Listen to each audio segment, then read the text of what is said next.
Breaking news today. Please subscribe and then check notification box to get all breaking news alerts. This week, United States Secretary of State Rex Tillerson just did what all us red-blooded patriotic Americans have been dreaming about since 1999. While President Donald Trump is on his first overseas trip since becoming president, Secretary of State Rex Tillerson did to Muslims what they have been asking for centuries now. He decided not to hold the annual Ramadan festivities at the White House, which have become a tradition since the sexual predator President Bill Clinton's administration. This comes on the heels of Muslim activists actually having the audacity of accusing President Donald Trump's administration of having an unfriendly attitude toward Islam. The Washington Times reports, "My Muslim friends tell me that Ramadan is a holy month.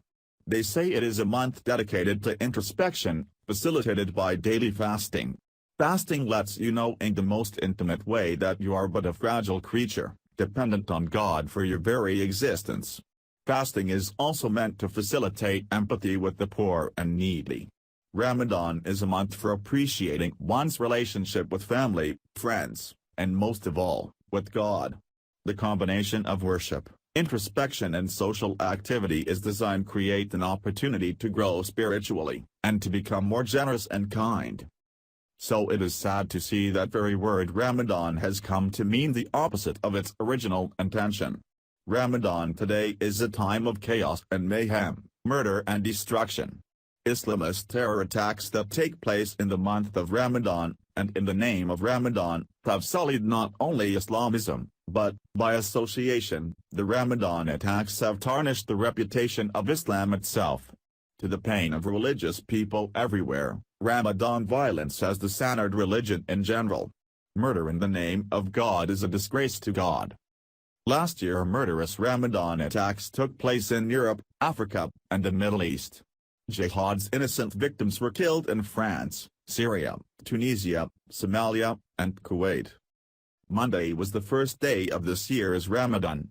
In the past 5 days, 9 people have been murdered, and many more severely injured in terrorist attacks. In Oman, an attack against the office of Jordan's National Intelligence Agency killed 5 employees, including 3 intelligence officers. Yesterday, in a Tel Aviv restaurant, the victims included a mother of 4, a professor, a Coca-Cola employee, and a woman waiting to meet her fiancé. Hamas claimed the Tel Aviv terrorists as their own. The Islamic State, aka ISIL, called for the Ramadan massacres last year, and apparently has done so again, urging a month of conquest and jihad. The threat was announced in an ISIS video made public on May 21. The U.S. State Department has already issued a warning about terrorist threats to Europe. Like the Islamic State, Hamas is a terrorist organization with a fundamentalist Islamic ideology. Both organizations control territory by force and strict authoritarianism. The intermingling of religion and violence is everywhere in these societies. Take this popular hashtag on Palestinian social media networks, #We broke the fast killing them, which refers to the fact that the 2 gunmen broke their Ramadan fast in the restaurant where they later shot people. The prospect for peace is another casualty of the Ramadan massacres. The Jerusalem Post reports that following the Tel Aviv shooting, Salma al-Jamal, a Palestinian news anchor working at Al Jazeera TV, wrote on her Twitter page, "The Ramadan operation that took place today is the best answer to stories we have been hearing about peace process that some people are trying in vain to revive." Massacres.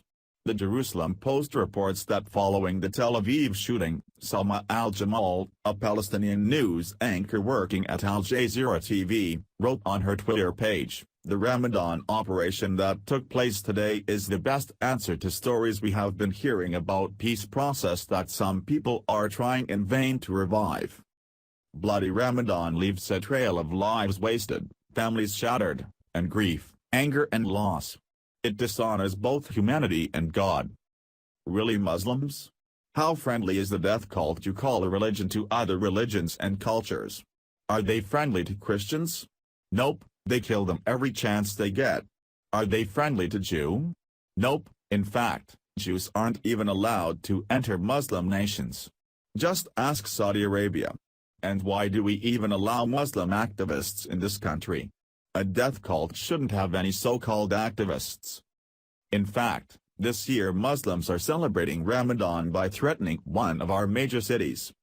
Las Vegas, who is a hotspot for worldwide tourism and everything Islam is against. In this most recent propaganda video, we see many of Las Vegas' most popular landmarks. This latest video is the second time ISIS has featured Las Vegas in its terrorist recruitment videos. This particular video goes as far as mentioning Las Vegas by name and also showing its most distinct landmarks and hotels. If Muslim scumbags could hit Las Vegas, we could be looking at more casualties than we saw on September 11th. They call Las Vegas Sin City for nothing, although I prefer to call it the most anti-Islamic city in the US. It stands for everything our freedoms stand for and what these sick bastards hate. Which is most everything civilization stands for.